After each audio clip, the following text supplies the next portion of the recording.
এবং এই দিনে আজকে আমরা এই শিক্ষকদের এই অশ্রু আমরা মুছতে যাচ্ছি মাননীয় প্রধানমন্ত্রীর নির্দেশে। এই দিনটি এমন একটি দিন যেই দিনে হাজারো কোটি টাকা খরচ করে এই দিনটিকে উদযাপন করা হতো, আর আজকে এই দিনে মাননীয় প্রধানমন্ত্রী আমাদেরকে 2100 কোটি টাকা দিয়ে আজকে সারা দেশে 70,119 জন শিক্ষককে তাদের অবসর ভাতা এবং 53,000 শিক্ষককে কল্যাণ ভাতা দিতে যাচ্ছেন। তাই জাতির ইতিহাসে এটি অত্যন্ত গুরুত্বপূর্ণ দিন। 180 দিনের হানিমুন পিরিয়ডের প্রোগ্রামে শিক্ষা মন্ত্রণালয় থেকে আরো কয়েকটি কাজ আমরা করতে পারিনি, সেই জন্য মাননীয় স্বরাষ্ট্রমন্ত্রী 31 জায়গায় 32 জায়গায় 33 করেছেন। আরো দুটি বাদ পড়েছে, একটি হচ্ছে প্রাইম মিনিস্টার্স গোল্ড কাপ, এটা আমরা শেষ করতে পারিনি। আমরা পারিনি ওনার প্রিয় বিষয় কারিগরকে গুরুত্ব দিয়ে আমরা কারিগরি শিক্ষার যে ফেয়ার এবং সেখানে যা করেছি সেগুলো আমরা ওনার সময়ের অভাবে করতে পারিনি। আশা করি তিনি 180 দিনের প্রোগ্রামে এগুলিকে নিয়ে যাবে।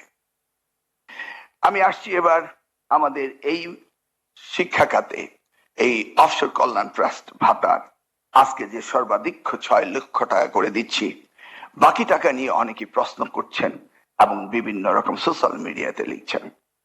ইতিমধ্যে বিগত সরকার এই প্রায় 7,000 কোটি টাকা আত্মসাৎ করেছে এই খাত থেকে, যেটা সেলিম ভুইয়া সাহেব বললেন। ইতিমধ্যেই তারা 598 কোটি 79 লক্ষ টাকা যে ব্যাংকগুলিতে দিয়েছে, সেই ব্যাংকগুলির নাম আমি আপনাদের পড়ে শোনাচ্ছি। ঠিক আছে, 8টি ব্যাংকে এই টাকাগুলো দিয়েছে, যেখান থেকে আমরা টাকা পাওয়ার সম্ভাবনা খুবই কম রয়েছে। আমাদের এছাড়াও সরকারি ব্যাংকে আমাদের কিছু টাকা রয়েছে, সেগুলো আমরা পেতে যাচ্ছি। এবং আগামী দিনে আমাদের এই 6% এবং 4% যে অনুদান আপনারা দিচ্ছেন, মাননীয় প্রধানমন্ত্রী যে বন্ড কেনার টাকা দিয়েছেন, সেই নিয়ে টোটাল আমাদের 38,000 কোটি টাকার বন্ডের সম্পদ রয়েছে। এবং এই আয় দিয়ে আমরা আজকে যে যাত্রা শুরু করলাম 1,23,000 সুবিধা কল্যাণ ট্রাস্ট এন্ড অবসর ভাতার, তারপরে আগামী বছরে আমরা ক্রমান্বয়ে আপনাদের বাকি সকল টাকা পরিশোধ করব ইনশাআল্লাহ।